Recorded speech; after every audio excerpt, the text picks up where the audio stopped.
श्री राधे राधे। भक्तों, प्रभु अपने भक्त के लिए क्या क्या रूप धारण करते हैं, कैसे कैसी लीलाएं करके सेवा भी करते हैं और संकट भी दूर करते हैं, परेशानियां मिटाते हैं, सहायता करते हैं। ठीक वैसे ही उनके पार्षद भी होते हैं। जैसे श्री हनुमान जी महाराज राम जी के भक्त हैं, लेकिन बिल्कुल राम जी की तरह से ही सेवा भाव उनके अंदर है। दुखियों का दुख दूर करने के लिए ही उनका अवतार है। नीम करोड़ी बाबा के रूप में अवतार हुआ। किस समय किसके पास क्या जरूरत है, क्या आवश्यकता है, उनको सब पता होती है। उनकी लीलाएं भक्तों के विश्वास को बढ़ाने वाली है। एक भक्त की बात मैं सुना रहा हूं। प्रेमलाल, उनका नाम था श्री प्रेमलाल जी। लखनऊ में टीटागढ़ पेपर कंपनी के मैनेजर थे और उनके इस कार्य में सहायक थे श्री एम.बी. लाल, जिन्हें बाबा रमेश नाम से संबोधित करते थे। एक बार बाबा कानपुर आए और 6 दिन वहां रहे। बाबा के कानपुर आगमन की सूचना पाते ही एम.बी. लाल जी उनके दर्शनार्थ कानपुर चले आए और कुछ दिन उन्हीं के साथ रहे। आपकी जो लड़की डोली लोरेटो कॉन्वेंट स्कूल में 10वीं क्लास में पढ़ती थी, उन्हीं दोनों उसकी परीक्षा की फीस भी जमा होनी थी। अब आप समझिए कितने कृपालु थे। वो बात मैं आपको बता रहा हूँ। कानपुर में बाबा के साथ घूमते फिरते रहे, पर मन ही मन लड़की की फीस की चिंता उन्हें सताए जा रही थी। फीस के जमा करने की तारीख भी निकल चुकी थी और वो सोच भी नहीं पा रहे थे कि अब उसकी परीक्षा का क्या होगा। इधर बाबा उनके मन का बराबर, जैसे एक्सरे किया जाए ना, ऐसे सब अल्ट्रासाउंड आप कर लीजिए, अंदर की सारी जांच को ना, बाबा को सब अंदर की बात उनकी मालूम चल रही थी। जब बाबा कानपुर से चले गए तो लाल साहब लखनऊ अपने घर आए और तुरंत लड़की के स्कूल में उसकी फीस जमा करने के लिए गए।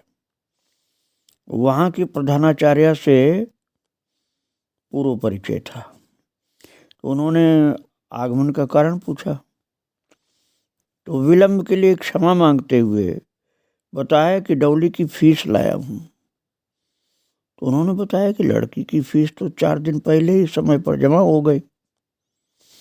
एक मोटा बूढ़ा आदमी फीस जमा करने के लिए आया था और जमा करके चला गया।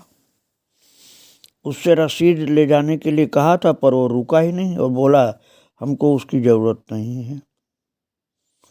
ये सुन करके महाराज बाबा की याद करके लाल साहब की आंखें सजल हो गई, क्योंकि उनको पूर्ण विश्वास हो गया कि बूढ़ा मोटा आदमी दूसरा कोई नहीं था। वो उस संकट में स्वयं ही एक रूप से आ करके फीस जमा कर गए बाबा। इसलिए रसीद भी नहीं लिया कि वो रसीद क्या करते हैं। अब आप समझिए संकट में कैसे काम करते थे बाबा। सबके थे, कोई उनका पराया नहीं था, सब अपने थे।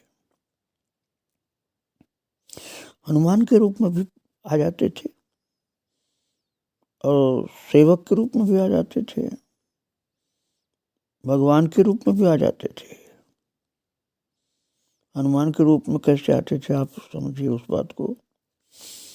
एक बार कैंची आश्रम परिसर में बाबा का दरबार लगा था। उपस्थित भक्तों में उमू ग्राम के श्री शिव गोपाल तिवारी भी थे। वो उन्नाव के जमींदार और उत्तर प्रदेश विधानसभा के सदस्य भी थे वो। तो बाबा ने तिवारी जी से रामायण सुनाने को कहा। तिवारी जी ने पूछा कहाँ से पाठ आरंभ किया जाए महाराज जी। तो बाबा भाव में थे, कह बैठे वहीं से सुनाओ जहां से हमने विभीषण से कही थी। आप समझ लीजिए उस समय बाबा अपने को छिपा नहीं पाए, भाव में थे ना, तो वो अपने को हनुमान के रूप में उस समय स्थित कर रखे थे। तो भक्त पूछ रहा है कि पाठ कहाँ से करें महाराज जी, तो वो विचार नहीं किए कि अपने भाव को छिपाना है, भूल गए छिपाने की बात, और प्रकट हो गया उनके अंदर की चीज। बोल पड़े बाबा वहीं से सुनाओ जहां से हमने विभीषण से कही थी, जैसे हनुमान जी ही बोल रहे थे। इस प्रकार बाबा अपने परिचय दे दिए महाराज अपने शब्दों में।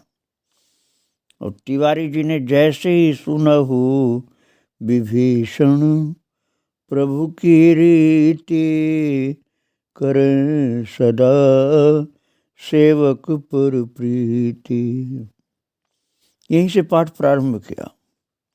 बाबा भावावेश में आने लगे। वे अपनी असलियत लोगों से छिपाना चाहते भी थे, तब भी नहीं छिपा पा रही थी। इसलिए सुधीर मुखर्जी प्राध्यापक इलाहाबाद विश्वविद्यालय का हाथ अपने हाथ में ले करके वहां से उठ करके चल दिए,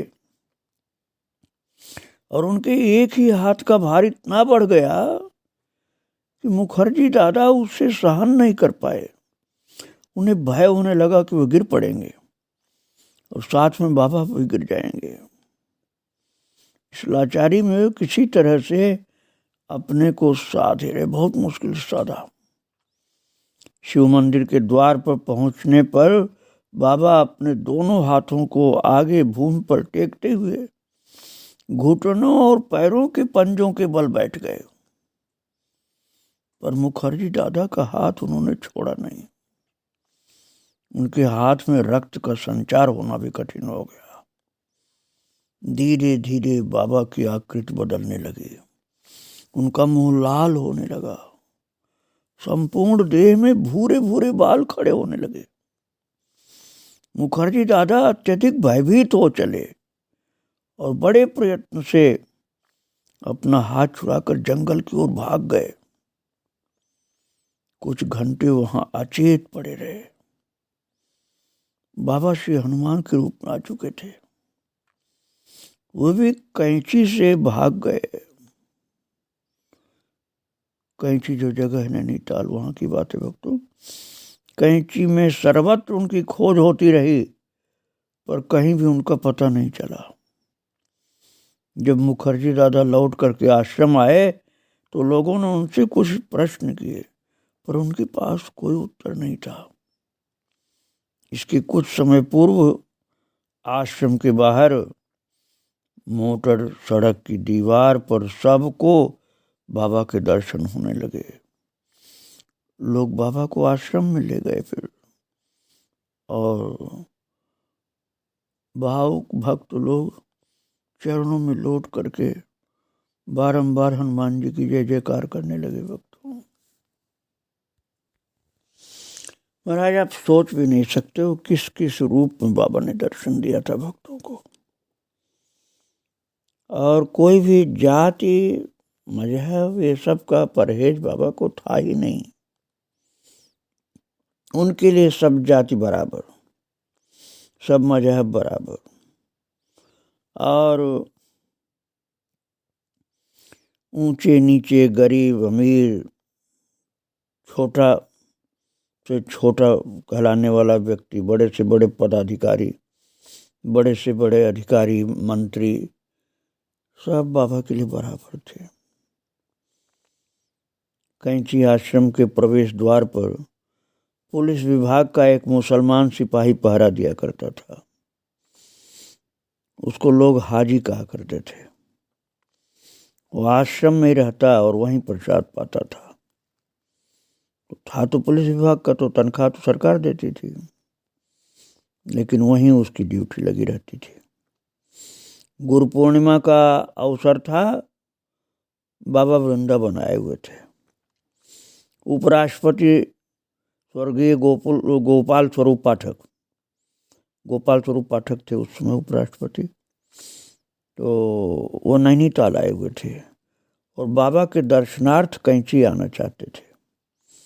बाबा की अनुपस्थिति में उन्होंने मंदिरों के ही दर्शनों का विचार कर लिया, क्योंकि पता चला कि बाबा तो वृंदावन गए हुए हैं।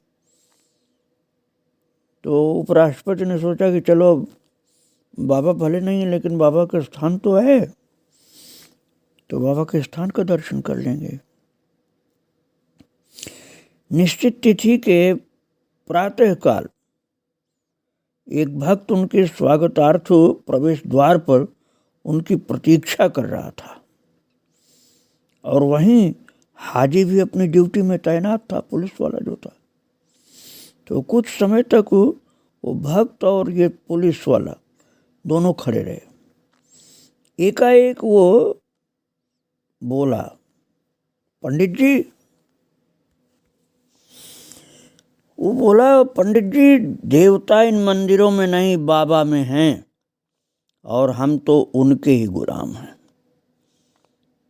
तो भक्त ने मन ही मन बाबा पर और उसकी इस प्रगाढ़ आस्था की सराहना करता हुआ, जो बाबा के प्रति उसकी आस्था थी उसकी सराहना करता हुआ चुपचाप भक्त उनकी बात सुनता रहा। वो बोला, पिछले साल गुरु पूर्णिमा के दिन की बात है, जब बाबा को देखा तो हम हैरत में पड़ गए। इतने बड़े डील डौल वाले बाबा हमें बाल गोपाल दिखाई दिए। तो हमने कई बार अपनी आंखों को मल मल करके साफ किया, फिर देखा, बार बार आंख पोंछ कर, पर हर बार बाबा वही छोटे बालक के रूप में थे सामने। मेरी बगल में खड़े एक साहब उन्हें एक टक दृष्टि से देख रहे थे। मैंने उन्हें हिलाया और पूछा, आप क्या देख रहे हैं? उन्होंने बिना मेरी ओर देखे एक छोटा सा जवाब दिया, जो तुमको दिखाई दे रहा है वही। तो पुलिस वाला बोला कि मैंने पूछा कि आपको बाल गोपाल दिखा रहे हैं? तो उन्होंने सिर हिला करके कबूल किया कि हाँ, 1 वर्ष पुरानी बात है। बाल गोपाल की वो सुखद स्मृति उस मुसलमान सिपाही को ऐसी जागृत हुई कि उस हाजी के मन को आनंदित कर दिया, और जिस जोश से वो अपने अनुभव को सुना रहा था वो देखते बनता था।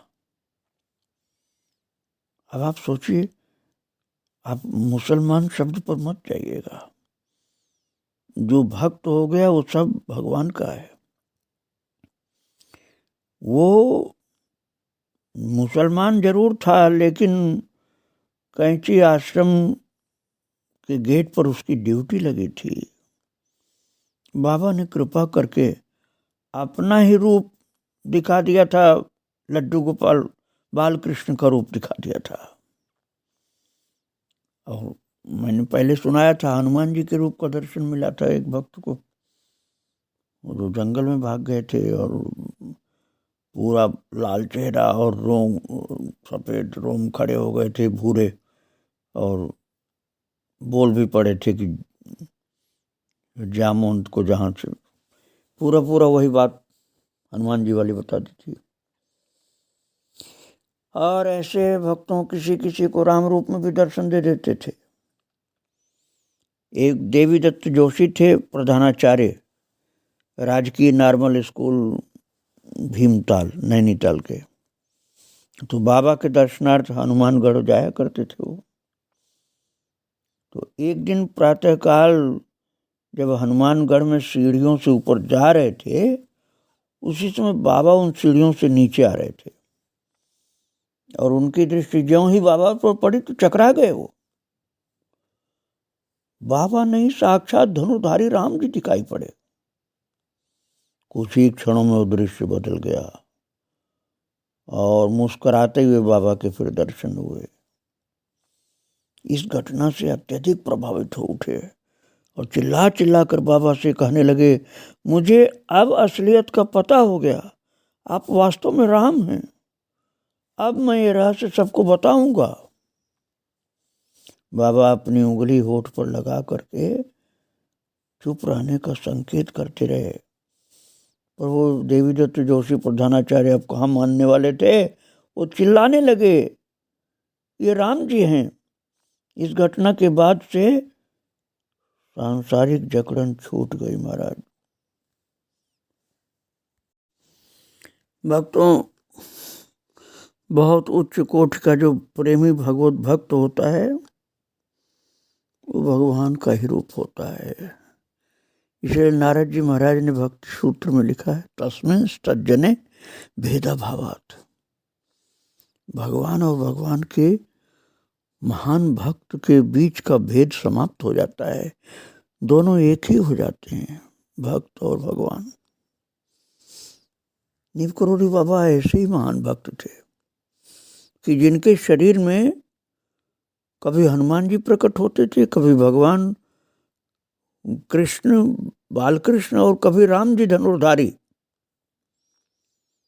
तो कोई समझ ही नहीं पाता था कि बाबा राम हैं कि कृष्ण हैं या हनुमान जी हैं या कौन है। तो जो प्रिंसिपल था वो देवीदत्त जोशी प्रधानाचार्य राजकीय नॉर्मल स्कूल का, महाराज वो तो सबसे कहने लगा कि हमने तो अपने आंखों से देखा है, बाबा तो धनुर्धारी राम हैं। और वो दर्शन प्राप्त करने के बाद ऐसी विरक्ति आई, ऐसी मस्ती आई कि अब संसार के लोग तो उसको पागल मानने लगे। यहाँ तक कि उसको मानसिक रोग के अस्पताल में भर्ती किया गया। ना समझ लोग तो समझ नहीं सकते न भक्तों की पागलपन वाली मस्ती। तो घर के लोगों ने समझा कि पागल है, पागल हो गए प्रिंसिपल साहब। तो प्रिंसिपल साहब को पागल खाने में इलाज के लिए भर्ती किया गया। और वो बहुत अच्छे संगीतज्ञ भी थे प्रिंसिपल देवीदत्त जोशी जी। तो बाबा को सुंदर भजन भी सुनाते थे। ऐसी मानसिक स्थिति में भी राग और ताल की बंदिश का पूरा निर्वाह होता था। और इस अलौकिक दर्शन से आंतरिक स्थिति ऐसी आनंदपूर्ण रही कि महाराज सर्विस भी उनकी नहीं छूटी, प्रिंसिपल बने रहे। भले ही लोग हंसते थे लेकिन वो हाजिरी भी दे आते थे और मस्ती में झूमते थे और मस्ती में ही रहते थे राम जी के दर्शन प्राप्त करने के बाद से। और बाबा नीव करोड़ी को यही कह के दंडवत करते थे कि बाबा मैंने आपको देख लिया है, आप धनुर्धारी राम हैं, अब मुझको आप बहकाइए नहीं, मैंने देख लिया आपको, आप मेरे राम जी हैं, मैंने अपने आंखों से देखा। और एक बार हनुमानगढ़ नैनीताल में रामचरितमानस का पाठ हो रहा था, तो महाराज जी वहाँ विराजमान थे और भावमग्न हो रहे थे। हनुमान जी का मंदिर है हनुमानगढ़ में, वहीं रामचरितमानस का पाठ हो रहा था। तो सुन करके बाबा मस्त हो रहे थे। तो अनेक महिलाएं वहाँ उपस्थित थीं और उस पावन वातावरण में सभी आंखें बंद किए रामायण के सरस पाठ को तन्मय होकर सुन रहे थे। तो महाराज एक पंथ समझ लीजिए कि भक्तों का ऐसा होता है ना कि बस कोई दूसरा कुछ सोचता ही नहीं। पंथ का एक भाव होता है वो कि बस राम जी की लीला, राम जी के भक्तों की लीला वही सुनाई पड़ती, वही दिखाई पड़ती और दुनिया में कुछ नहीं दिखता उनको। और जिस समय वो भक्त माताएं सब झूम रही थी मस्ती में, तो एक 5 वर्ष की कन्या बाबा के सामने बैठी उनको एकटक देख रही थी। और उत्तरकांड का प्रकरण चल रहा था। उस लड़की को राम राज्याभिषेक की सारी छवि जो पाठ में सुनाई जा रही थी, बाबा के वक्षस्थल पर सिनेमा जैसे टीवी चल रहा हो, सिनेमा का पर्दा हो या टीवी हो, ऐसे ही बाबा के वक्षस्थल पर उस 5 वर्षीय पंचवर्षीय कन्या को दिखलाई पड़ा था सारा दृश्य। वो दत्त चित्त होकर इस दृश्य को देखती रही। और जब पाठ में आया प्रथम तिलक वशिष्ठ मुनि कीन्हा, पुनि सब विप्रन आये सुदीन्हा। उस अलौकिक दृश्य में वशिष्ठ मुनि के आगमन से और विप्रों के आशीर्वाद देने के लिए एक साथ उठकर खड़े होने से जो राम जी की छवि में थोड़ा सा विक्षेप पड़ा, उसे वो सहन नहीं कर पाई और जोर से चीख उठी। क्योंकि ये सब लोग एक साथ खड़े दिखलाई पड़े तो राम जी की छवि तो आड़ में हो गई और सब संत लोग विप्र लोग दिखलाई पड़ रहे थे। तो एकाएक सब लोगों का ध्यान भंग हो गया। माता लोग जो आंख बंद करके सुन रही थी, बाबा ने तुरंत उस लड़की को उठा लिया और अपनी गोद में बिठाकर उसे चुप कराने लगे। बाद में जब महिलाएं अपने घरों को लौटी तो उन्होंने उस लड़की से उसके चीखने का कारण पूछा कि तू क्यों चीखी थी बड़ी जोर से। तो लड़की मानस के पाठ को तो समझती थी नहीं, परंतु उसने जो कुछ बाबा के वक्षस्थल में उस समय देखा था उसका पूरा वर्णन करके सुना दिया कि बाबा के सीने पर मैं ये देख रही थी। उसने बताया कि एक बूढ़े जटाधारी और दाढ़ी वाले बाबा और अनेक लोगों के बीच में आ जाने से राम जी की प्यारी छवि जो मैं पहले से देख रही थी वो फिर मुझे नहीं दिखाई पड़ी। इस कारण मैं रोने लग गई कि हमारे राम जी जो थे सामने, वो उनके सामने ये सब कौन लोग खड़े हो गए, जटाधारी बाबा लोग। तो मैं राम जी के न दिखने से रोने लग गई थी। तब माताएं समझ पाई महाराज कि नीप करोड़ी बाबा के सीने पर अर्थात छाती पर पूरा रामायण की कथा चलित रूप में दिखलाई पड़ रही थी, जैसे राम लीला चल रही है और रामलीला का दर्शन कर रही थी प्रत्यक्ष। वो ऐसे उस कन्या को दर्शन मिला था। पता नहीं कितने पुण्य थे उसके कि उसको पूरी रामलीला मानस में जो जो पाठ चल रहा था पूरा दिखलाई पड़ रही थी।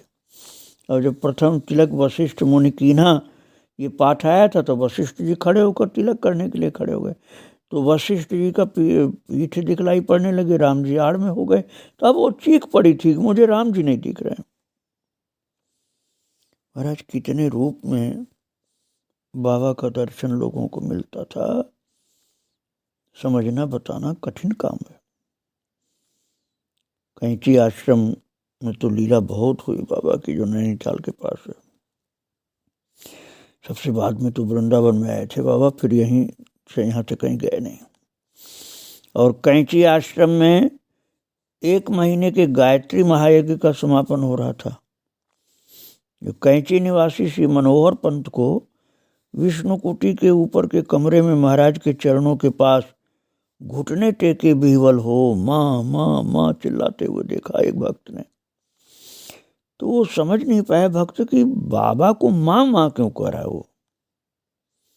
वो पास में जाकर के देखा तो पंत जी की आंखों से आंसू की धारा प्रवाहित हो रही थी, जो माँ माँ चिल्ला रहे थे। महाराज मनोहर पंत उनका नाम था वो भक्त का। तो वो माँ माँ चिल्ला रहे थे, आंसू गिर रही थे, धार आंसू की। तो बाबा उनके सामने कंबल ओढ़े, अपनी कमर में हाथ रखे, मूर्तिवत खड़े थे और उनके नेत्रों से भी अश्रुपात हो रहा था बाबा के भी। लगभग 10 मिनट ये स्थिति बनी रही और उसके बाद पंत जी हमारे चरणों में गिर गए बाबा के। जानबूझ करके नहीं गिरे, अनजान में गिर गए और कुछ क्षणों के लिए अचेत हो गए, अर्थात समाधिस्थ हो गए। बाद में वो भक्त जिसने देखा था, ये दर्शन किया था माँ माँ चिल्लाते हुए पंत जी को, फिर चरणों में गिरते हुए और 10 मिनट तक उसी मुद्रा में, तो बाद में उन्होंने उनसे पूछा एकांत में कि महाराज क्या था जो माँ माँ कह के चिल्ला रहे थे आप? तो वो बोले कि बाबा की करुणामयी शक्ति ने उन्हें बेहवल कर दिया था और वो साक्षात माता के रूप में दिखलाई पड़े थे, देवी माता के रूप में।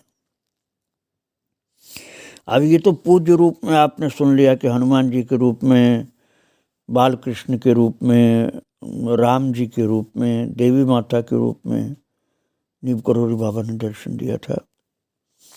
किंतु आप यही मत समझना कि देवी देवता के रूप में दर्शन देते थे। महाराज अब आपकी बुद्धि के बाहर की बात मैं बताने जा रहा हूँ। आप कहेंगे कि ऐसा भी हो सकता है क्या? आप पहले सुन लीजिए तब समझिए उस बात को। महाराज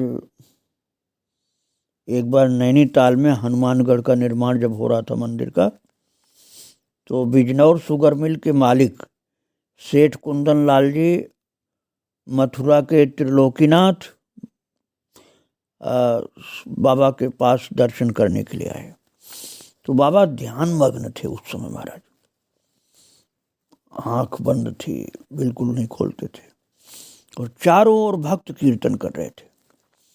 जब बाबा नवागंतुकों से वार्ता करने लगे, जितने लोग नए आए थे उस समय, बाबा बात करने लगे, तो सेठ जी ने उनसे घर में आकर प्रसाद पाने को विनती की। बाबा ने उनकी बात मान ली। बहुत सावधानी समझना, बड़ी मार्मिक बात है। तो सेठ जी ने पूछा, बाबा क्या खाओगे आप? तो बाबा ने कहा, मिस्सी रोटी और दाल। सेठ जी को बाबा की इच्छा पसंद नहीं आई। तो बोले, मालपुए और खीर बनवाऊं तो कैसा रहेगा बाबा? मालपुआ और खीर मैं तो खिलाना चाहता हूं, आप कह रहे हैं मिस्सी रोटी और दाल। कल जरूर आना बाबा, विनती किया उसने। मैं आपकी इच्छा भी मान लिया और जो मेरा मन है वो भी बनवाऊंगा। बाबा बोले, ठीक है, मालपुआ और खीर ही बना। अब जब तेरा मन ये है मालपुआ और खीर बनाने का, तो वही बना। अब ये मिस्सी रोटी दाल मत बना, तू मालपुआ और खीर बना और मैं आऊंगा। और महाराज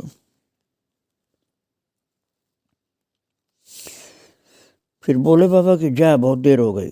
और दूसरे दिन महाराज सेठ जी ने बहुत मात्रा में मालपुआ और खीर बनवाई, और इस अवसर में अनेक लोगों को निमंत्रित किया। और उस दिन मूसलाधार पानी बरसता रहा। जो कार उन्होंने बाबा के लिए लिवा लाने के लिए भेजी थी, वो रास्ते में खराब हो गई, और जो व्यक्ति उन्हें लेने हनुमानगढ़ पहुंचा था वो कहीं दिखाई नहीं दिए। तो यहाँ घर पर सब लोग प्रतीक्षा में बाहर बैठे रहे। इतने में न मालूम कैसे रसोई घर में 2 कुत्ते घुस गए, और किसी ने उन्हें आते भी नहीं देखा। वे सब मालपुआ और खीर खाते रहे, और घोर वर्षा के कारण किसी का ध्यान रसोई घर की ओर गया ही नहीं। महाराज बाद में उस भक्त ने पूछा, बाबा आप नहीं आए? बोले, मैं तो आया था, और अंदर घुस करके रसोई घर में 2 रूप में मैं आया, और सब खीर और मालपुआ खा गया, तुम लोगों को पता नहीं? तो हंसने लगा, महाराज आप कैसी बात करे, तो कुत्ते खाए थे अंदर जाके। बाबा बोले, तुझे दिखलाई नहीं पड़ा, मैं था। अब बताओ कौन समझ पाएगा संत की लीला? बाबा की लीलाएं आगे मैं और सुनाऊंगा। आज प्रणाम करके महाराज जी को यहीं विराम दे रहा हूँ। श्री राधे राधे, जय श्री राधे।